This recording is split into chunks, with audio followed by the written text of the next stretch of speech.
Então, vejamos como converter, né, o nosso exemplo, ou seja, um problema da linguagem universal para uma dada máquina de Turing, em uma dada instância, em uma dada palavra W, né, como converter ela para o problema da PCPM. Ou seja, quem são, né, as correspondências que são criadas na PCPM a partir da minha máquina de Turing e da palavra W.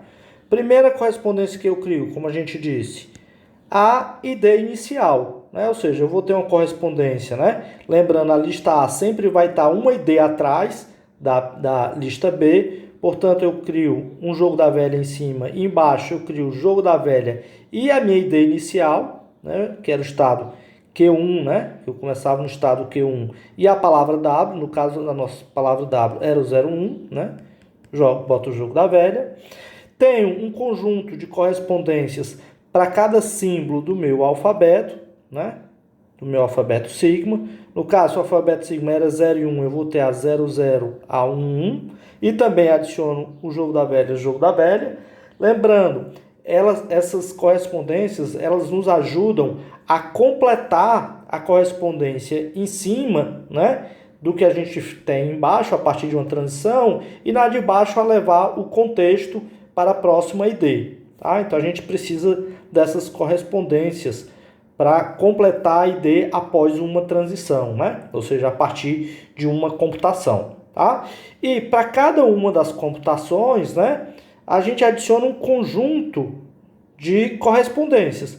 Por exemplo, se eu estou no estado Q1 e leio um 0, escrevo 1, vou para a direita para o estado Q2, eu vou ter uma correspondência que é o Q1, 0, eu vou escrever o 1 e vou para o estado Q2. Então, 1, 0, Q1, 0, 1, Q2. Se eu tenho outra transição, né, que eu estou no estado Q2 lendo o 1, ou seja, Q2, 1, eu vou escrever o 0 e vou para o estado Q1 para a direita. Então, eu tenho quem? Q0, Q1 embaixo. Tá? Ou seja, seria a outra representação, né? Ó, Q2, 1, eu vou ter quem? 0, Q1, que é a transição que eu faço. Tá? Agora, quando eu tenho transições à esquerda, eu sempre tenho que considerar o contexto do que acontecia antes, né? O que acontecia antes é sempre um 0 ou 1. Tá? Então, eu tenho que considerar essas situações, né? De ter o 0 ou 1 ali. Tá?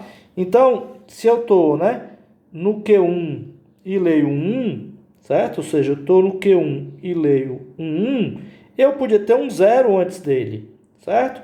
Ora, se eu tivesse um 0 antes dele, o que podia acontecer? Né? Eu vou, nesse caso, né, escrever quem? O 0 no lugar do 1, vou subir 0 e vou para a esquerda. Então, o contexto tem que permanecer para eu ir para o estado Q2. Ou seja, 0Q1 vai ser Q2, 0, 0. Mas eu também podia ter um 1, né? Eu podia ter um 1, Q1, 1. Nesse caso, o que eu faço? Eu continuo escrevendo 0, né? O meu contexto agora é o 1, permaneço com 1 e vou para o Q2. Ou seja, que é a transição que eu tenho, que é essa outra aqui, né?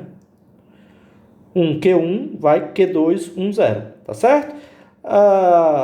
Quando eu tenho um branco, né? Ou seja, eu considero que é o jogo da velha, ao final, né? E aí eu tenho as duas transições conforme eu fiz agora. No outro caso, a mesma coisa. Por fim, né? Eu tenho as correspondências que ajudam a gente a uniformizar a string, né, de baixo com a de cima, né? Ou seja, na de baixo eu estou uma ID à frente da de cima. Então o que eu preciso fazer? Encurtar de cima, né? Adicionar mais elementos em cima do que embaixo para que a gente uniformize eles. E aí eu vou adicionar um conjunto, né, de correspondências para fazer isso, tá? Então, naquele caso que eu tinha só um estado de aceitação Q3, eu vou adicionar o 0, 0 antes do Q3, o Q3, o 0, 1 antes do Q3 e o Q3 embaixo. Se eu tiver um 0, eu vou adicionar um Q3, 0 e o Q3, um Q3, 1 e o Q3, tá? E vou adicionar só o contexto à esquerda ou só o contexto à direita.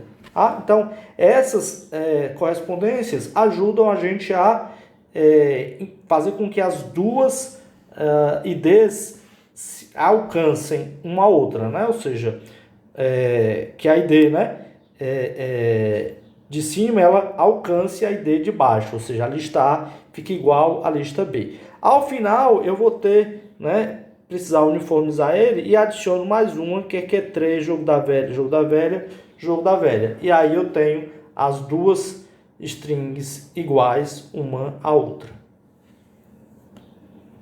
Então, assim, só concluindo, né? Aquela nossa máquina de Turing em palavra W, ela vai ser convertida, né, nesse problema da PCPM, tá? E aí, como a gente viu, né, uma computação lá vai corresponder a uma sequência, né, de correspondências que simulam aquela computação. E a gente viu que consegue fazer isso, né? Ou seja, a gente consegue generalizar aquela demonstração, tá?